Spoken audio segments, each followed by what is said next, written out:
Anaïs, Maïva Ghanem et Magali Berda ne respectent pas-elles le confinement? Elles réagissent.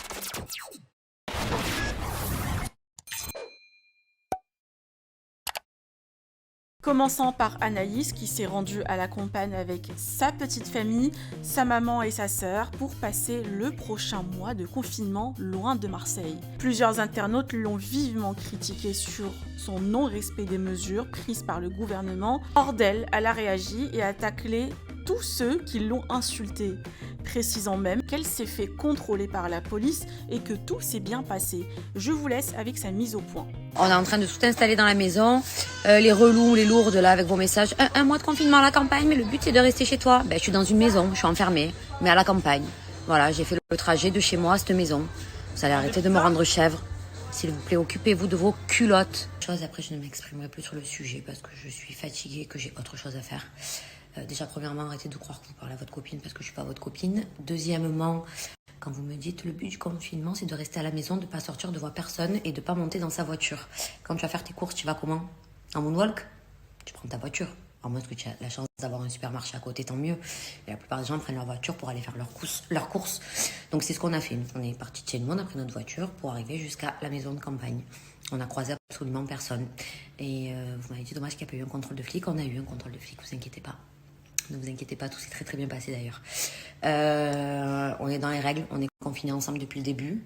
On voit personne d'autre. Donc voilà. Après, je peux comprendre que vous ayez la haine, que vous soyez énervé. Mais voilà, prenez soin de vous, c'est le plus important. Prenez soin de vos proches. Et voilà.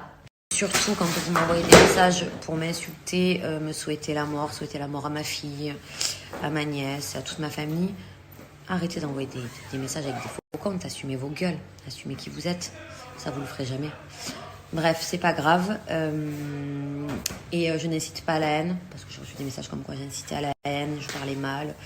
Je pense que je suis pratiquement l'une des seules de la télé-réalité à essayer de montrer que des choses positives sur mes réseaux quand même. Mais bon, dans tous les cas, ça fait 7 ans que vous avez toujours quelque chose à dire et ça changera pas. Voilà. Allez, je vais retourner à mes occupations, c'est bien. Maïva Ghanem et Magali Berda ont aussi reçu plusieurs messages, comme elles comptent se voir dans les heures à venir. Maïva s'est fait critiquer à plusieurs reprises, car elle reçoit très souvent des amis ou sa famille pendant la période du confinement. Elle sort du silence et donne ses raisons. Contente parce que Magali elle va venir là. Elle va venir me voir et on a bien fait attention. Commencez pas à faire vos critiques là, à faire du bad buzz. On a fait attention à ce que ça fait 15 jours où on n'est pas sorti, donc ni elle ni moi de chez nous. Donc on n'est pas contaminé, on n'a vu personne. Et on a fait attention à ça avant de se voir, quoi. Et c'est super important. Et même quand même, on va pas se faire des bisous sur la bouche. On respecte le fait de rester tout le temps à 1 mètre, même avec les gens qui vivent chez nous, à 1 mètre, qui viennent, 1 mètre de distance, quoi.